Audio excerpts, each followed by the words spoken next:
We talked with Sig Sauer team captain Max Michel about the P365XL. So the P365XL has been morphed from obviously the 365, which was a great pistol for Sig and still is to this day.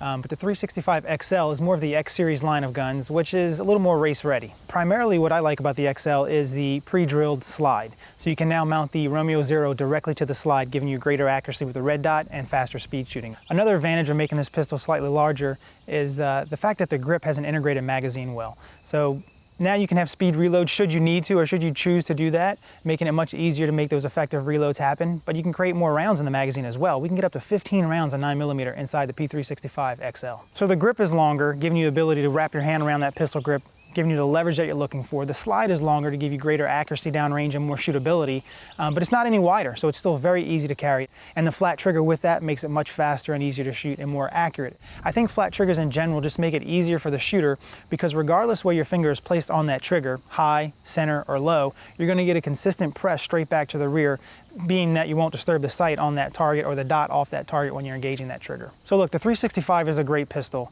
But watching it become the 365XL is something I'm extremely proud of because as the captain of the Sig Sauer shooting team, we don't just shoot and win matches. We help develop product. And all of the X Series line of guns came from us competing, myself, Daniel Horner, and Lena Michalek. We wanted to make these guns better, and what can we do to make them faster and more reliable on the range?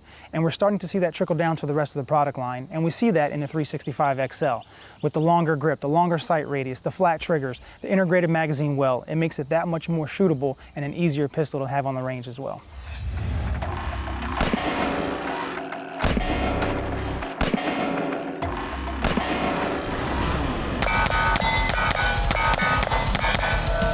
Red dots are new for a lot of us, right? It's a new challenge. Being able to find that dot is probably the greatest challenge. Once you find it, you can be very accurate with it and very fast with it, but being able to acquire that dot on the target is the challenge. So how do we shorten that learning curve? We want to do so with what I call high-ready presentations. So I have my grip on the pistol, and I present the gun to the target, find the dot, and break the shot, and come back down. And I'm doing this several times, making sure that I'm getting the proper technique at slow speed. Then I'll start to pick up or increase my hand speed, and break the shot on target at a high rate of speed. Once we get comfortable locating that target or locating the dot on the target downrange at a high rate of speed, now we need to work on multiple shots on a single target.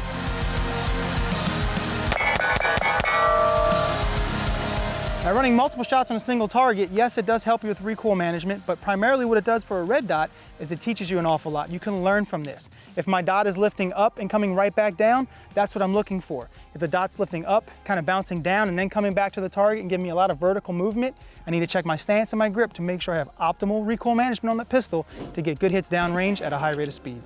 Another great advantage to a red dot is target transitions or multiple threats downrange. I can keep both eyes open and utilize my vision and my peripheral vision to locate that next target I want to get to and allow that red dot to come into play and break that shot.